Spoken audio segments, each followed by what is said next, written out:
My dear students, good evening to everyone. তো আজকে আমরা চলে এসেছি ইংরেজি গ্রামারের একটি গুরুত্বপূর্ণ অংশ হচ্ছে আর্টিকেল। তো আর্টিকেল কয় প্রকার এবং কি তা আজকে আমরা জানবো এই ক্লাসে।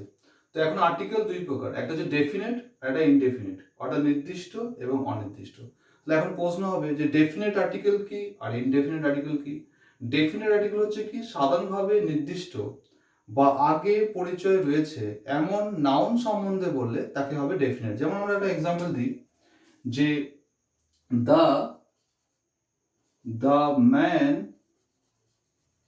দ্য ম্যান ওয়াজ ইল, অর্থাৎ মানুষটি ছিল অসুস্থ। তাহলে এখানে যে ম্যান, এই যে নাউনটা, এটা নির্দিষ্ট করে বলছি যে মানুষটা অসুস্থ ছিল এবং এই মানুষের সম্পর্কে কিন্তু কি রয়েছে, পূর্বে ধারণা রয়েছে, অর্থাৎ পরিচয় রয়েছে। তার জন্য আমরা এখানে কি দা, অর্থাৎ এখানে ডেফিনেট নির্দিষ্ট করে বলছি দ্য ম্যান ওয়াজ ইল, মানুষটি অসুস্থ ছিল। কারণ সঙ্গে আমরা বললাম কি সাধারণভাবে নির্দিষ্ট বা বললাম আগে পরিচয় রয়েছে এমন নাউন সম্বন্ধে বোঝাতে আমরা ডেফিনেট আর্টিকেল ইউজ করবো। তাহলে এখানে দা হচ্ছে ডেফিনেট আর্টিকেল। একইভাবে যে এখানে ইনডেফিনেট আর্টিকেল, এখানে যে এক্সাম্পল দিই যে আই স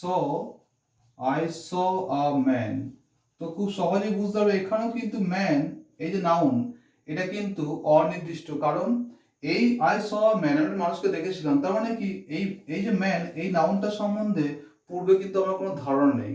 তাহলে বুঝতে পারলাম যে ডেফিনেট বোঝাতে আমরা দা ইউজ করব, আর ইনডেফিনেট অর্থে আমরা এ অথবা এন ইউজ করবো। যদি একইভাবে বলি দ্য দ্য ম্যান আর সরি দ্য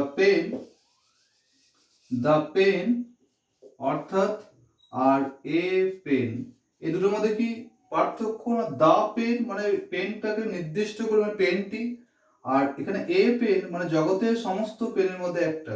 তার মানে কি এখানে পেনটাকে নির্দিষ্ট করে বলছি দা পেন মানে পেনটি, আর এখানে এ পেন মানে কি অনির্দিষ্ট, অর্থাৎ সমস্ত পেনের মধ্যে এখানে একটা। তাহলে বলতে পারলাম যে ডেফিনিট আর্টিকেল আর ইনডেফিনিট আর্টিকেল কি এবং তাদের মধ্যে কি ক্লাসিফিকেশন পার্থক্য রয়েছে। তো আশা করি বিষয়টা তোমরা ভালোভাবে বুঝতে পেরেছো।